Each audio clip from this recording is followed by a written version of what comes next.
distraction. How are they going to play this out nicely? Because the way that I see it, Chip has already figured out the starting point of the enemy jungler. The same can be said for ONIC side and Entity 7. Like Mirko said, it's that first portal that's going to make the difference. Yeah, the Chip is in a... it's just in a weird place right now, I feel like. I almost thought they'd just go with the Belric. That's not the case, but, you know, whoa, already taking a lot of damage early on. Oh, the flicker used from Sands.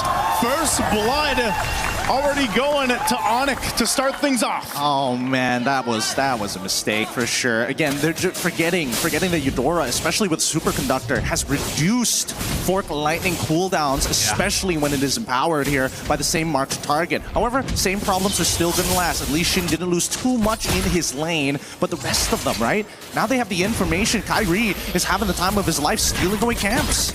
Yeah, this is something that they can continue to do. Going back on the Chip pick, we'll have to see if they can utilize this. The shortcuts, the portals, like you mentioned. Again, you don't see him picked up too often. It's him and usually the Luo Yi that can play that macro level kind of style of gameplay.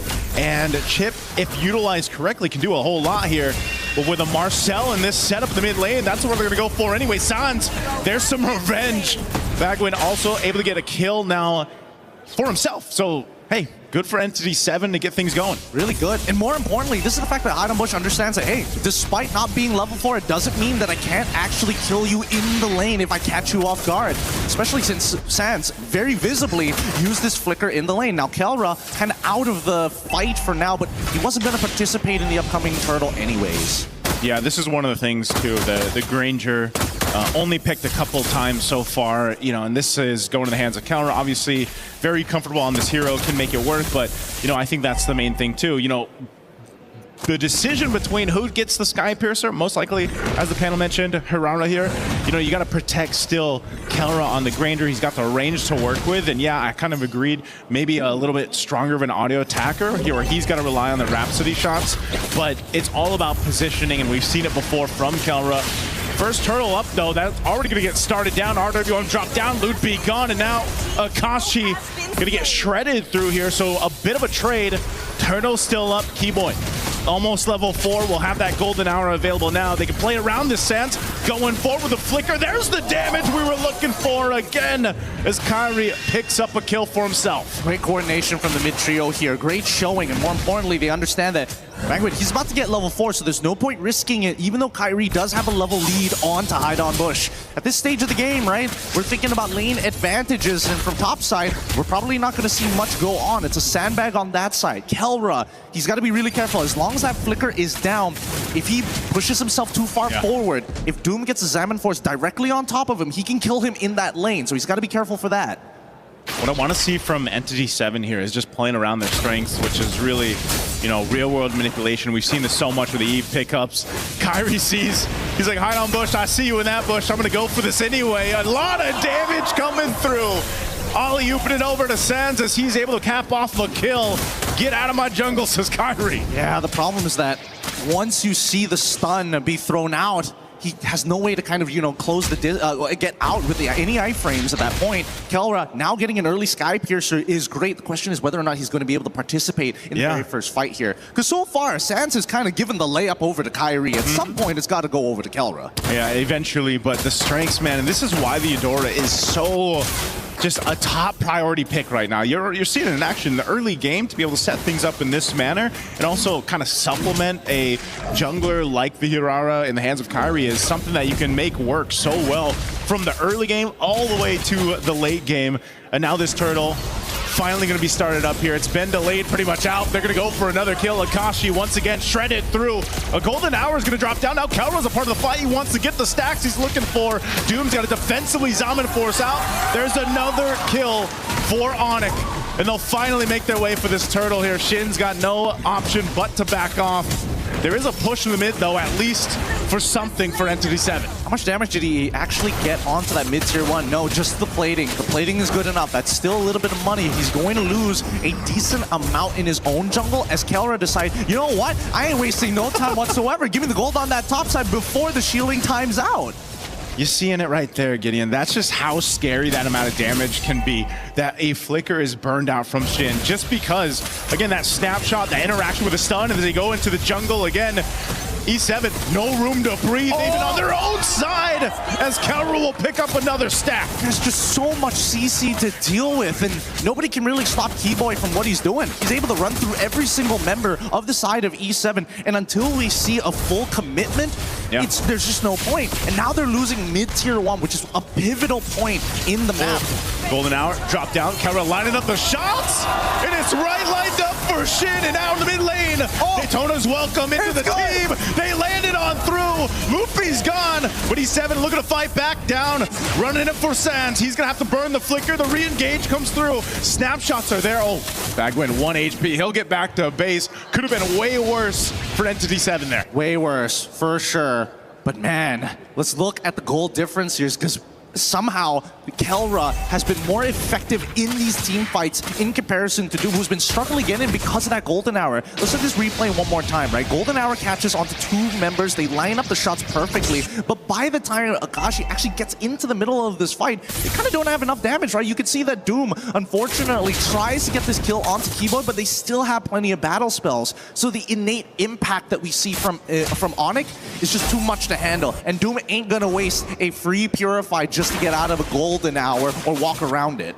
Yeah, for E7, they want to go ahead and start letting, Doom scale up. This is what we see with the Harith, right? Eventually, you're able to do a whole lot with that Zaman Force. They just really haven't been able to have that upper hand fight against, this lineup that ONIC has. A big component to that, again, the Golden Hour. I'm surprised, Marcel, we haven't seen him pop up as much, especially back, Wildcard and then even in MWI. And it's like, he's still so useful with that Golden Hour alone. But even Chip can do something similar. A little bit of stun here on Keyboy. This fight for this turtle, though, to see if anyone's actually able to secure it. Hide Bush will just now pick up that Sky Piercer, though. I'm not sure if that's even going to get any value this time around. Considering what's about to happen, Hide Bush gets caught out just like that. I mean, these interceptions, they can't... Wait, hold on. Oh, they're just going for it. Another stack for Kelra. Akashi could be next. Infernal Pursuit, but there's a double now for this Granger for Kelra. Stacks on stacks, and that's going to be a turret.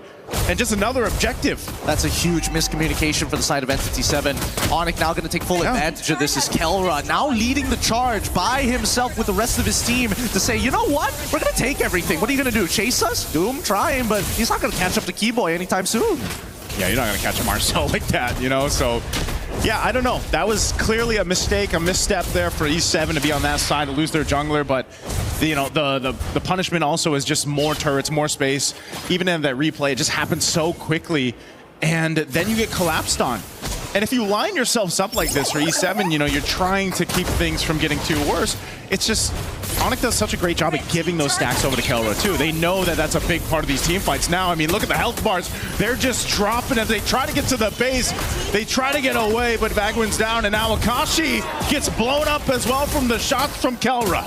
He didn't want to use his flicker either. Again, I feel like E7, they understand that their battle spells are like so key to their composition, but at the same time, they're not using it to save themselves. Now we have a 13-3 lead, a 5.7k lead at 8 minutes into the game, which is not, I'm not gonna lie, it's pretty devastating on top of the fact that Kelra is almost max stacks at this stage of the game on his Sky Piercer. Yeah.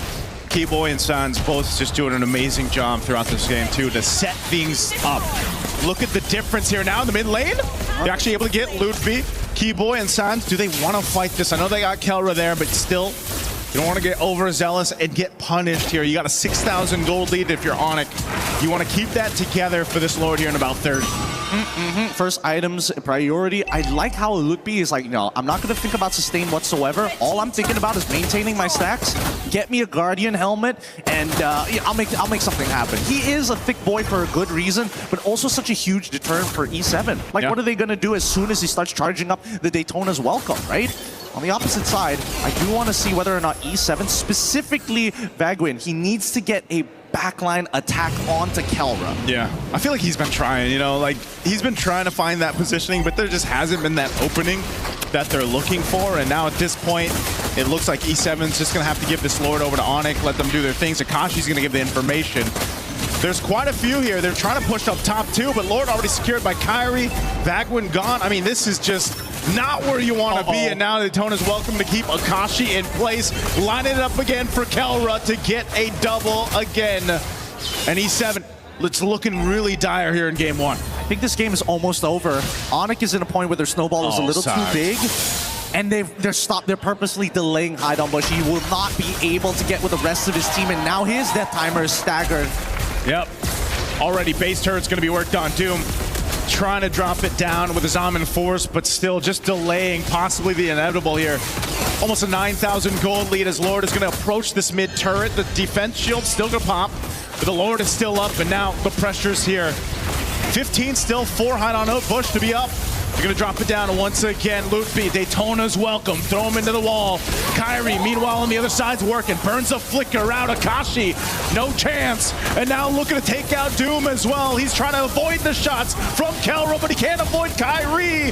And they're looking for more. Finally, Kelra goes down, but Kairi's here as well. It's a different KK connection. It's a maniac for Kairi. And that's all ONIC needed in this game 1 under 12 minutes. They'll cap out game 1 against Entity 7. 21-6 the final score, and they're gonna farm one more.